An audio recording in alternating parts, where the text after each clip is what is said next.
तो पिछले जो वीडियो थी उसमें मैंने आपको बताया था कि चारों तरफ क्या होने लगी हैं, जो फसलें हैं और जो फल हैं वो सब पककर तैयार हो गए हैं। तो जो अगला पद है वो देखिए, बालू के सांपों से अंकित गंगा की सतरंगी रेती, सुंदर लगती सरपत छाई, तट पर तरबूजों की खेती, उंगली की कंघी से बगुले कलगी संवारते हैं कोई, तिरते जल में सुरखाब पुलिन पर मगरौठी रहती सोई। तो यहाँ पर इन पंक्तियों में जो कवि हैं उन्होंने गंगा के तट का सौंदर्य का वर्णन किया है और वो कहते हैं कि गंगा की जो रेत है वो विविध रंगों से सुशोभित हो रही है। उसके किनारे रेत की जो टेढ़ी मेढ़ी जो लहरदार बिछी हुई है जो रेत, वो ऐसा लग रहा है जैसे कि असंख्य सांप उस रेत पर लेटे हुए हों। और गंगा के किनारे सरपत घास अर्थात कांस उगाई है और वह अत्यंत सुंदर लग रही है। और वहीं गंगा के किनारे किनारे जो खरबूज के जो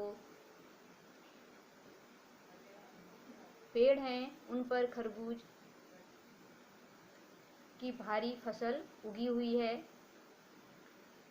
आसपास बगुले विहार कर रहे हैं, घूम रहे हैं और वे अपने पंजों की उंगली रूपी कंघी से अपने बालों को फेरते हुए प्रतीत हो रहे हैं। तो उनको देखकर ऐसा लग रहा है कि वह अपने बालों को संवार रहे हों अपने पंजों से। चक्रवार पक्षी नदी के बहते हुए जल में तैर रहे हैं और नदी के तट पर देखो मगरौटी एक पक्षी है, चिड़िया है, वह आनंद से सोई पड़ी हुई है। तो इन पंक्तियों में जो कवि हैं उन्होंने गंगा तट के किनारे का वर्णन किया है। वो कह रहे हैं कि चारों तरफ रेत बिछी हुई है और वह टेढ़ी मेढ़ी ऐसी लग रही है कि ऐसा लगता है कि असंख्य प्रकार के जो सांप हैं उसमें लेटे हुए हों।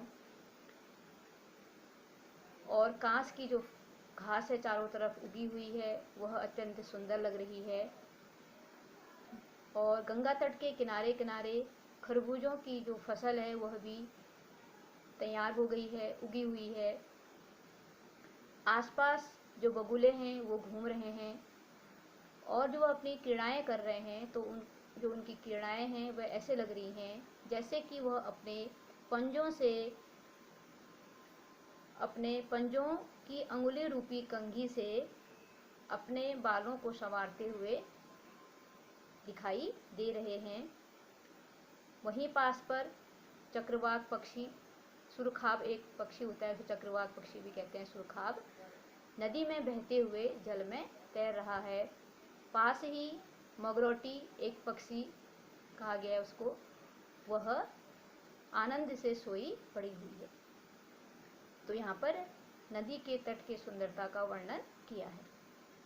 अगला है, हंसमुख हरियाली हिम आतप, सुख से अलसाए से सोए, भीगी अंधियाली में निसकी, तारक सपनों में से खोए, मरकट डिब्बे सा खुला ग्राम, जिस पर नीलब नव आच्छादन, निरुपम हिमांत से स्निग्ध शांत, निज शोभ से हटता जनमन। तो इन पंक्तियों में गांव के चारों तरफ जो हरियाली है उसका वर्णन किया है और जो उस समय का जो मौसम है, सर्दी का मौसम है, तो सर्दी के मौसम में क्या होता है,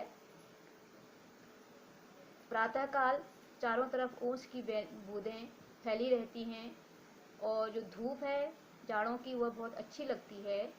तो उसी का वर्णन यहाँ पर किया गया है। तो गांव में चारों ओर हरियाली पर सर्दी की सूर्य की धूप पड़ने से एक चमक आ गई है। तो ऐसा लग रहा है मानो हरियाली हंस रही है। जब सूर्य की रोशनी हरे भरे खेतों पर गांव पर पड़ रही है तो उसको देखकर ऐसा लग रहा है उस धूप के पड़ने से कि वह हरियाली हंस रही हो। सर्दी की धूप भी खिली खिली सी लग रही है, क्योंकि सर्दी की धूप क्या होती है, बहुत अच्छी लगती है प्रातःकाल जब धूप निकलती है। तो दोनों जैसे हिल मिलकर सोए पड़े हों। तो ऐसा लग रहा है कि हरियाली और जो धूप है दोनों हिल मिलकर सोए हुए हैं और वह प्रातःकाल होने पर जग गए हों। और जो रात में ओस के कणों के कारण भीग गई है, तारे उन्नीदे से जान पड़ते हैं। उन्नीदे मतलब आधे सोए और आधे उठे हुए, मानो वह अपने स्वप्नों में खोए हैं। तो इस प्रकार जो गांव की सुंदरता है, जो संपन्नता है, वह ऐसी लग रही है मानो पन्ने के खुले हुए डिब्बे जैसी लग रही है। पन्ना एक रत्न होता है, तो ऐसा लग रहा है कि पन्ने किसी डब्बे में पन्ना नामक रत्न को रख दिया गया हो, तो वह उसी डब्बे जैसा वह गांव प्रतीत हो रहा है। और उस पर नीला आकाश ऐसा आकर्षक लग रहा है मानो पन्ने के डिब्बे पर नीला आंचल ढका हुआ हो।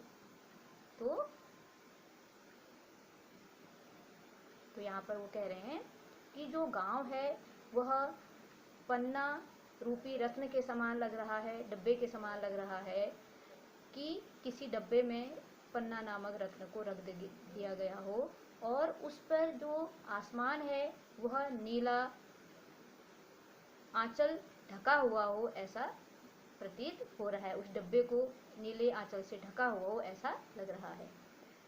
सर्दी की समाप्ति पर वह शीतल प्रदेश एक अतुलनीय अनुपम शांति चारों ओर फैली हुई है, और वह चुपचाप अपनी शोभा से लोगों के मन को हर रही हो।